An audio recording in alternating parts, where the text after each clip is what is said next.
When Regina Lynn began her family literacy journey in 1988 at age 29, she was facing heavy personal and financial decisions.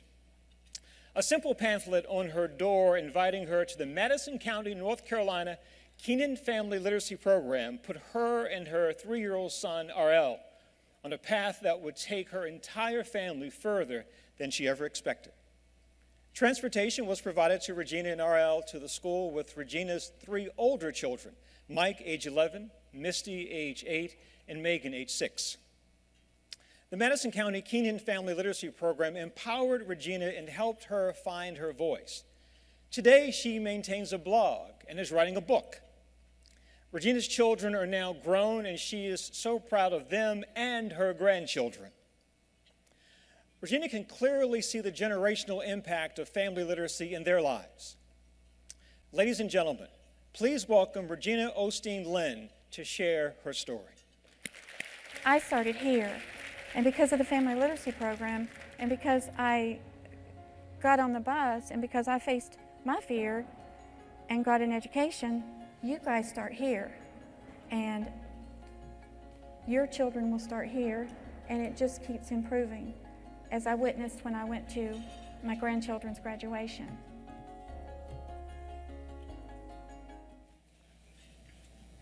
Good evening. I spoke at the conference 30 years ago, and I'm honored to be here to share my family story with you this year. In order to share how far we've came, I'm going to share a little bit about where we were. I grew up afraid and ashamed in the mountains of North Carolina. When I had children, I believed that as long as they didn't know our family history, they wouldn't repeat it. I'd keep the family secrets and make sure my 4 kids didn't wind up on drugs or go to prison. I would keep them safe by guiding them around the dangers I grew up with, dangers I believe were just a normal part of life.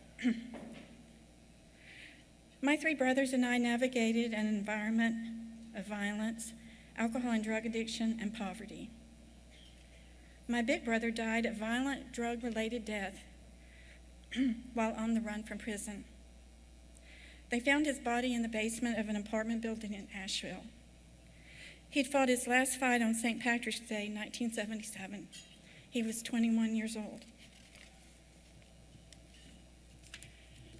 My younger brother said he found his magic cure when he drank his first beer at 14, thus beginning 30 years of emergency rooms, self-harm, mental hospitals, and jail.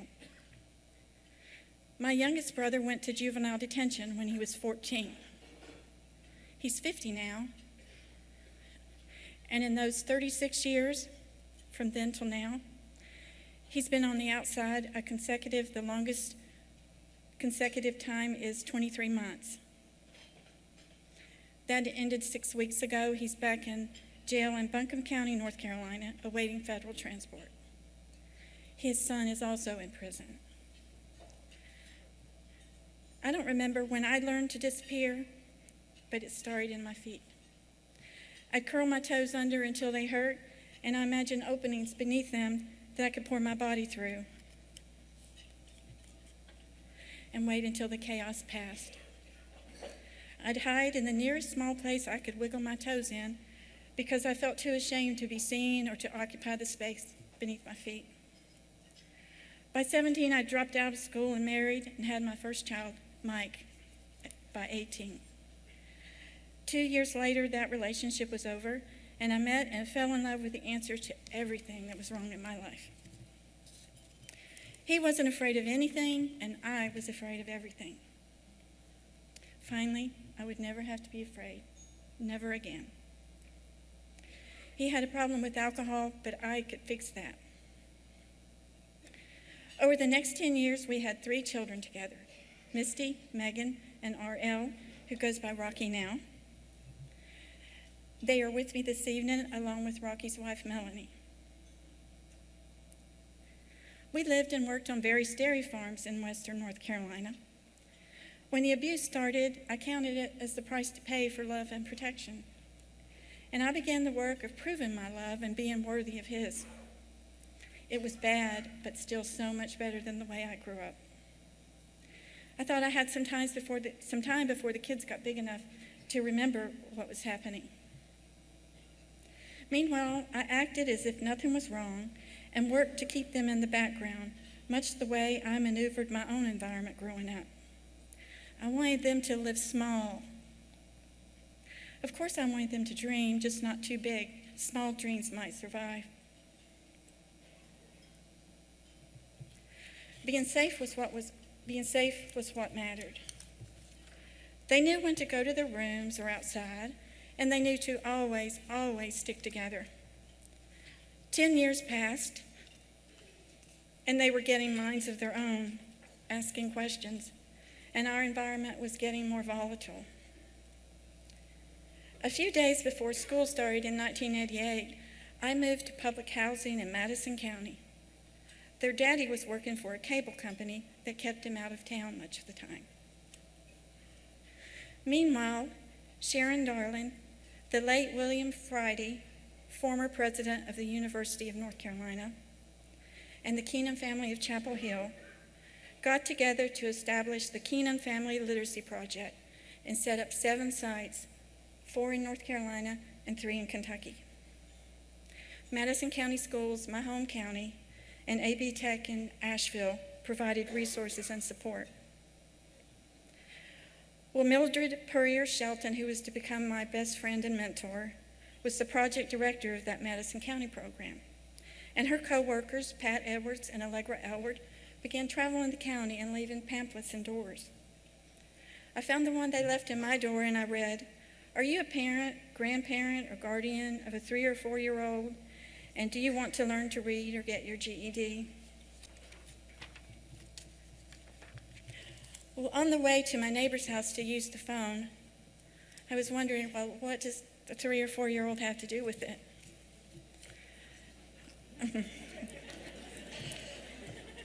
But after talking with her, I thought maybe this is what I'm supposed to do.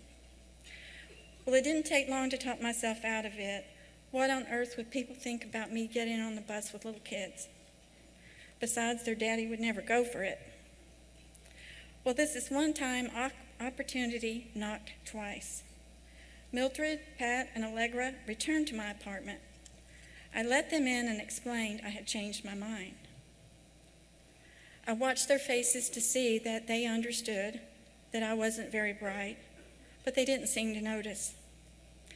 I said, I won't be around very long anyway, because you see, my kid's daddy's is going to find us a place to live, and we'll be leaving.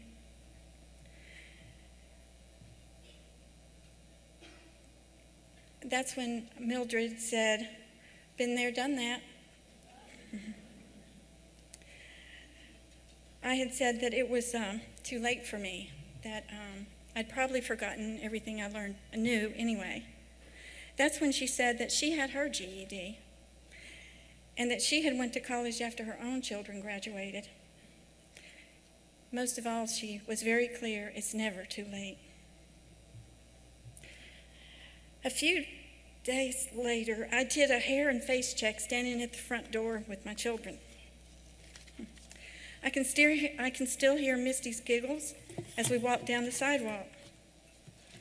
My oldest, Mike, is walking in front, walking backwards, and he's grinning like he knows something no one else knows.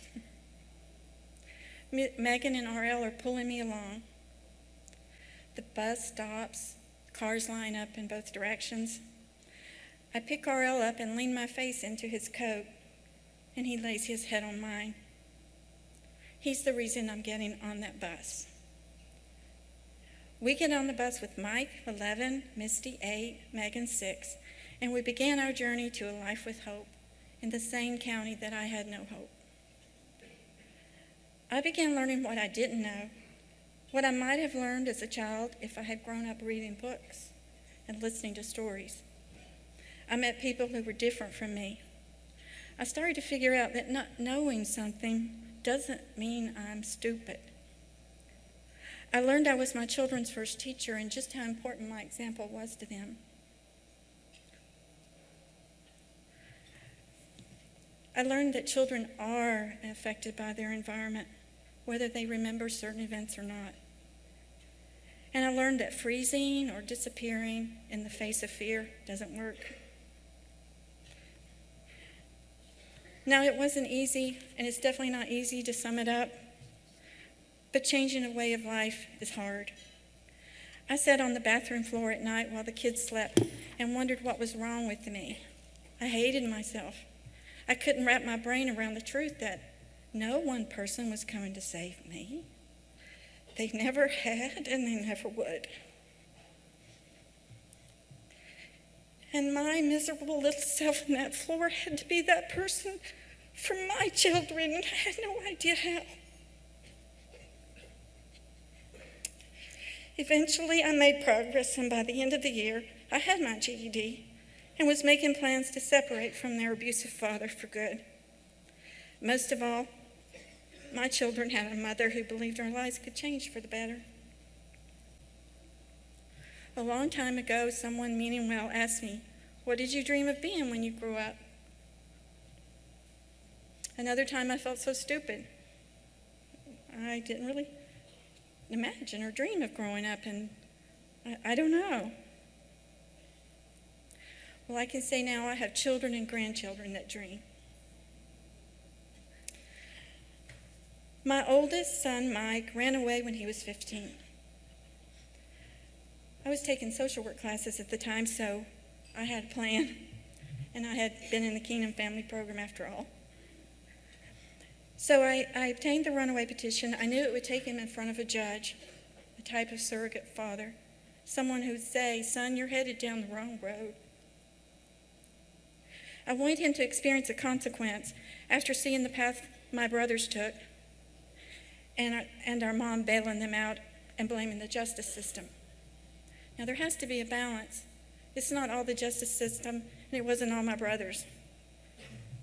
And there's a difference between joyriding and grand theft auto.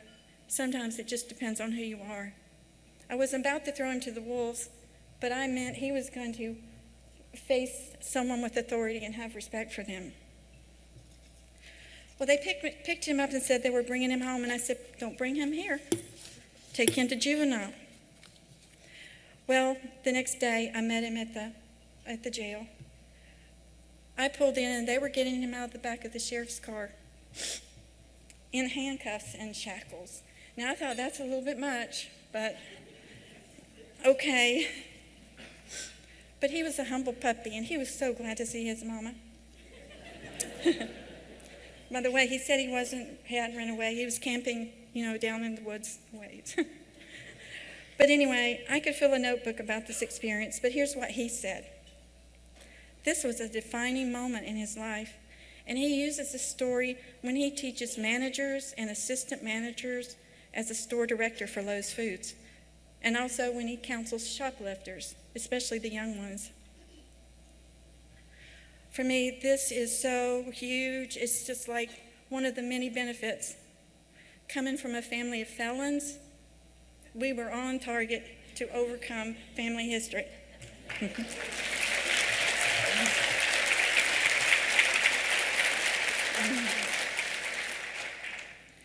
My Misty was like a butterfly when she was little, carefree, always smiling with a glee and charm all her own. She was loving and unselfish and showed empathy beyond her years. She'd give up her toys to keep the peace and made sure no one was left out when they played games. And if someone's feelings were hurt, she'd sit with them till they felt better and ready to play again. I'm so amazed by her empathy and the way she uses it today in her work that's carried over into her adult life, where she provides services to the animals in her care at the animal hospital where she works. Megan had many of the same qualities, but she was more serious and determined. If she was unhappy about something, everybody knew it. She also imagined a different life, and I was often in awe of her in the way she could dream. She could describe that life to you. She started a babysitters club, and she was teaching the other people, the young ladies in our neighborhood and the apartments, about the benefits of positive reinforcement. Knowledge she was absorbing from her environment of working with me in the libraries at the lending libraries at the daycare centers. Her confidence grew and continued to grow, and today she's a realtor and she owns her own very successful photography business. Thank you.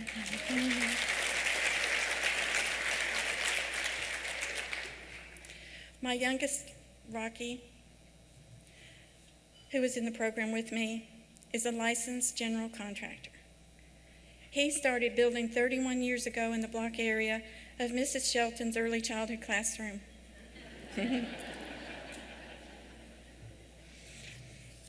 At first I said, really? We're going to plan what we're going to play?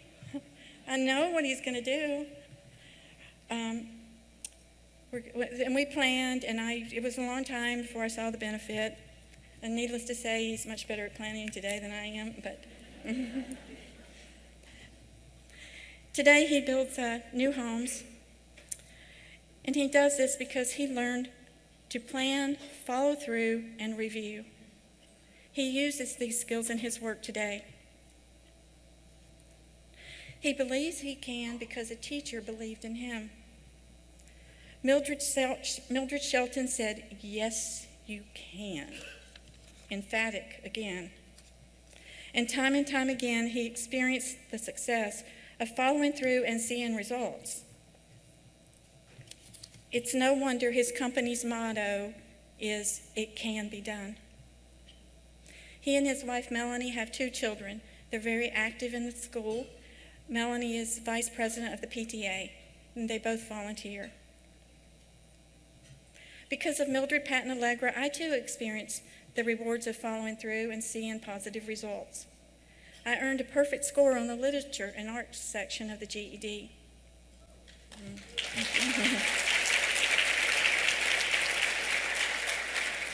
Thank you. 5 years later, I graduated with a degree in social work at Mars Hill University.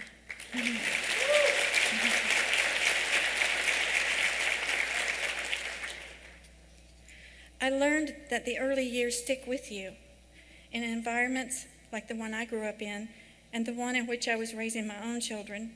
The thinking part of the brain slows down. You see, I wasn't stupid. I just had much to learn, and I could learn. I also learned that people have different learning styles. It doesn't make them less smart, just different. The 2-generation approach tells the parent, you matter. We are in this together. The family grows together. And I can tell you that believing in yourself is half the battle. If you want to make something happen, then you plan for it. One small step at a time. That's how dreams are realized. And that thing you think you can't do, the one you just might be able to do with a little help and a plan, it will be worth it. One day, maybe a generation or 2 down the road, you will look back and see all the good that came from it. I know I have. I see it in my children and grandchildren.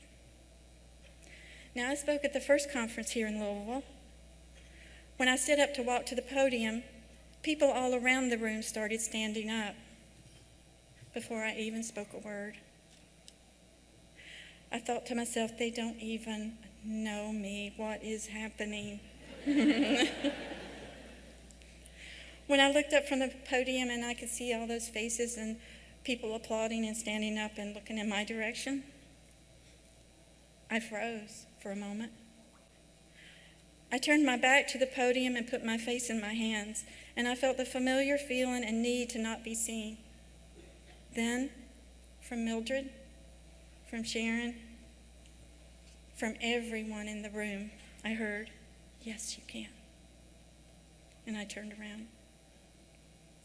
For a moment, I was a child again, revealing something of myself, and my effort, my follow-through was accepted as my best, an affirmation that in many ways represented meeting a developmental milestone for me. When you applaud the parent, look for their strengths, you help them do the same for their children. One day, we will all look back and see it in the generations that follow. I want to thank my children. I just survived because of you. I want to thank Sharon and NCFL for giving me a place to start. The Keenan family, Mildred, and Mildred's husband, Robert, for lending her to me for so many late-night phone calls. Pat and Allegra for believing in me. And all of you here tonight, thank you.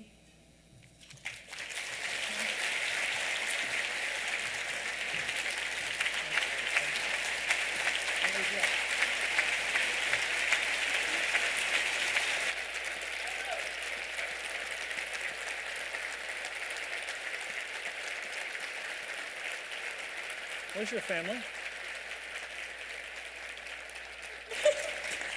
Y'all stand up, wave, so we can wave at her family. Congratulations to you too.